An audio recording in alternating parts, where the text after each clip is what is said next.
ए very good evening dear student.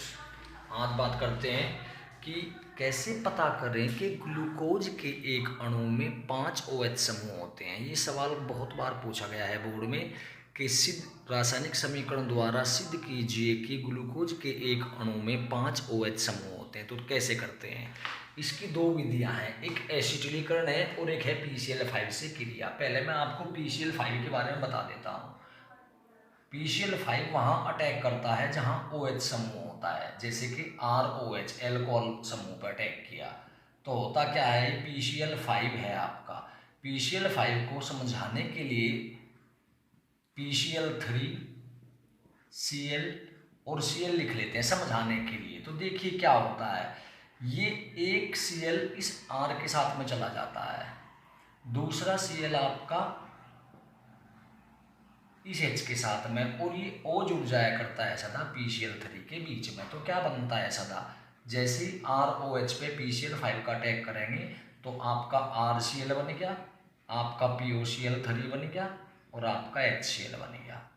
तो ये ध्यान रखने वाली बात है कि जब भी PCl5 OH ग्रुप पे अटैक करता है, OH प्लस PCl5, तो सदा OH की जगह क्या आ जाता है, Cl प्लस POCl3 और प्लस HCl। तो ये अटैक होता है PCl5 का। तो जाहिर सी बात है, क्योंकि हमें पता है कि ग्लूकोज में कितने OH है, 5 OH हैं।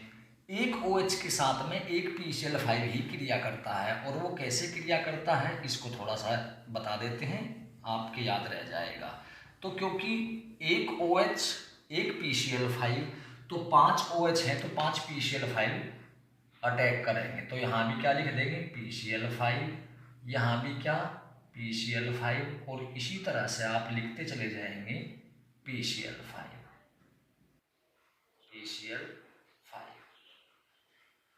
अभी बताया मैंने आपको जिंक क्लोराइड की प्रेजेंस रखेंगे निर्जल। अभी बताया कि OH पे जब PCl5 अटैक करता है तो OH हट जाता है और वहां पे Cl जुड़ जाता है। तो हर एक में यहाँ पे Cl Cl Cl Cl जुड़ जाएंगे। तो CHO CHCl CHCl CHCl CHCl और CH2Cl plus 5 POCl3 plus 5 HCl। ये ग्लूकोज है, ये फास्फोरस पेंटाक्लोराइड, तो इसका नाम हो जाएगा ग्लूकोज पेंटाक्लोराइड।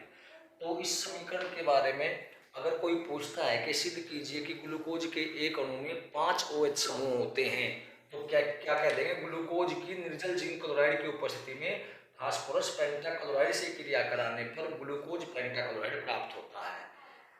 क्योंकि इस अभिक्रिया में ग्लूकोज के एक अणु से PCl5 के 5 अणु क्रिया करते हैं। इससे सिद्ध होता है कि ग्लूकोज के एक अणु में 5 OH समूह उपस्थित होते हैं। तो ये ग्लूकोज के एक अणु में 5 OH समूह की उपस्थिति की पहचान का पहला टेस्ट है। अब दूसरा टेस्ट क्या होता है उसके बारे में देख लेते हैं। इसका दूसरा टेस्ट होता है एसिटिल क्लोराइड से क्रिया। एसिटिल क्लोराइड का सूत्र होता है CH3COCl, CH3COCl। लेकिन समझाने के लिए अगर ClCOCH3 लिख दे तो कोई दिक्कत नहीं है, CH3COCl बोल जाएगा। तो इसको भी ऐसे ही करके लिख लेते हैं, ये समझाने के लिए लिखा था। तो ClCOCH3, ये क्या बना आपका HCl, ये भी क्या बना HCl, ये भी क्या बना HCl, ये भी HCl और ये भी HCl, और जो बाकी रह गया CHOCOCH3, इनको सारों को लिख देंगे तो बन जाएगा product CHO single bond CHOCOCH3 single bond CHOCOCH3 single bond CHOCOCH3, ऐसे ही यहाँ पे कर देंगे COCH3, ऐसे CH2, क्योंकि नीचे CH2 है तो CH2OCOCH3 और प्लस 5 HCl। ये है एसिटिल क्लोराइड, ये है पेंटा एसिटिल ग्लूकोज। पेंटा एसिटिल ग्लूकोज, चलिए नाम लिख देता हूँ, थोड़ा सा कठिन नाम है, पेंटा एसिटिल ग्लूकोज। तो पूछता है कि ग्लूकोज के एक अणु में 5 OH समूह होते हैं, इसकी पुष्टि के लिए रासायनिक समीकरण दीजिए। तो उसके बारे में, ग्लूकोज की एसिटिल क्लोराइड से क्रिया कराने पर पेंटा एसिटिल ग्लूकोज प्राप्त होता है।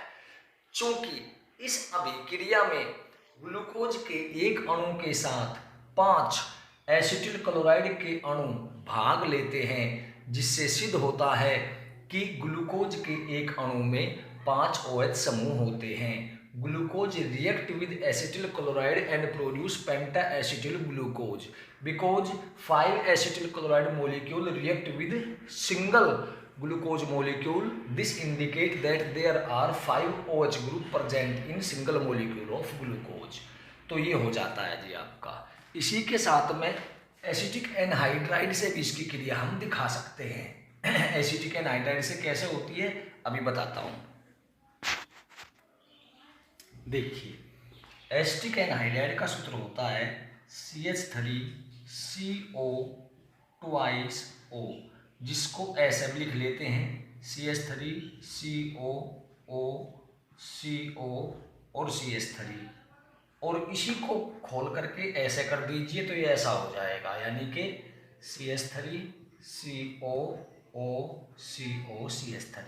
तो समझाने के लिए एक्सपेंड करके लिखते हैं इसको। तो होता क्या है, इसमें ग्लूकोज की जब एसिटिक एनहाइड्राइड से क्रिया होती है तो यहाँ देखिए ये क्या बन गया आपका CH3COOH, ऐसे ये भी, ऐसे ये भी, ऐसे ये भी और ऐसे ये भी, ये एसिटिक अम्ल बन गया। और बाकी CHO और प्लस में यहाँ 5 बन जाएंगे आपके एसिटिक अम्ल के अणु। यानी एसिटिल क्लोराइड से और एसिटिक एनहाइड्राइड से रिएक्शन लगभग सेम होती है, वही पेंटाएसिटिल ग्लूकोज बनता है। तो सवाल के ग्लूकोज के एक अणु में 5 OH समूह की उपस्थिति के लिए रासायनिक अभिक्रिया दीजिए, तो कह देंगे ग्लूकोज की एसिटिक एनहाइड्राइड से क्रिया कराने पर पेंटाएसिटिल ग्लूकोज प्राप्त होता है। चूंकि इस अभिक्रिया में ग्लूकोज के एक अणु के साथ में एसिटिक एनहाइड्राइड के 5 अणु प्रयुक्त होते हैं, इससे सिद्ध होता है कि ग्लूकोज के एक अणु में 5 OH समूह उपस्थित होते हैं। Glucose react with acetic anhydride and produce pentaacetyl glucose because in this reaction there are 5 molecule of acetic anhydride react with single molecule of glucose. This indicate that there are 5 OH group present in single molecule of glucose. तो इस तरह से glucose के एक अणु में 5 OH समूहों की उपस्थिति के लिए 3 समीकरण आप दे सकते हैं, एक PCl5 से क्रिया, एक एसिटिल क्लोराइड से क्रिया और तीसरी एसिटिक एनहाइड्राइड से क्रिया। तो 3 तरह की रिएक्शन आप ये दे सकते हैं। इसके अलावा सवाल पूछ लिया जाता है कि ग्लूकोज के एक अणु में 6 कार्बन एक सीधी श्रृंखला के रूप में होते हैं, उसके लिए क्या करते हैं, उसके लिए इसका अपचयन कराया जाता है लाल फास्फोरस की उपस्थिति में 150 डिग्री सेंटीग्रेड पर HI के साथ में। वो कैसी है अभी बताता हूँ। बीच में आप लोगों को समझाने के लिए आपका टाइम कम से कम यूज हो, इसीलिए बीच में कैमरे को बीच में पॉज करना पड़ता है। पॉज कर देता हूँ एक बार।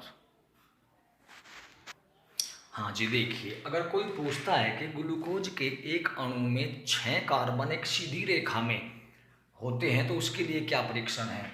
ग्लूकोज की लाल फास्फोरस की उपस्थिति में 150 डिग्री सेंटीग्रेड पर 100 भी ले सकते हैं यहाँ पर शांत HI से क्रिया कराने पर हेक्सेन प्राप्त होता है। इससे सिद्ध होता है कि ग्लूकोज के एक अणु में 6 कार्बन और वो भी बिल्कुल सीधी श्रृंखला में होते हैं। तो ये 2 जगह काम करेगा, एक तो ग्लूकोज का अपचयन में और एक ग्लूकोज में 6 कार्बन परमाणु एक सीधी रेखा में होते हैं। एक बार इसको समझ लीजिए कि OH पे HI कैसे अटैक करता है। ध्यान दीजिए, ROH पर हमें HI का अटैक दिखाना है कि HI करता क्या है। देखिए, आपका ये OH और ये H आपका HI मतलब H2 बन जाता है यहाँ पे, ठीक है जी। अब हमें R का बनाना है एल्केन, यानी कि H चाहिए, RH तो एल्केन होते हैं, तो वो H कौन देगा, HI। तो इसका मतलब यहाँ पे 2 H हमें लेने पड़ेंगे। ये भी कह सकते हो कि 2 HI में से 2 H इस ऑक्सीजन को हटा लेंगे, H2O RH सेम रह जाएगा, प्लस रह जाएगा आपका I2, H2O प्लस I2। अब जैसे CHO ग्रुप है, इसमें CHO को हमें CH3 बनाना है, तो 2H तो आपके लगेंगे कहाँ, O को हटाने में, और 2H लगेंगे आपके CH का CH3 बनाने में। तो यानी 2HI ये और 2HI ये, तो 4HI हो गई। CH2OH का हमें CH3 बनाना है, तो CH2OH में ये H यहीं छोड़ दो और 2H किसे निकाल देंगे, ऑक्सीजन को H2O के रूप में, तो ये बन जाएगा। इसका मतलब ये है कि 2HI यहाँ लेने पड़ेंगे। तो कुल मिलाकर के हमें 4HI तो CHO में लेने पड़े, 2HI लेने पड़े यहाँ पे, और इसी तरह से 2 2 2 2, तो 1 2 3 4 दूनी 8 और 2 10 2 12 2 14, इसलिए 14HI समूह लेने पड़ते हैं। आशा करता हूँ कि वीडियो आपको पसंद आया हो। अगर वीडियो पसंद आया तो वीडियो को लाइक और शेयर, प्लीज़ लाइक और शेयर जरूर कीजिए, और चैनल को सब्सक्राइब कर दीजिए। धन्यवाद। जय हिंद, जय भारत।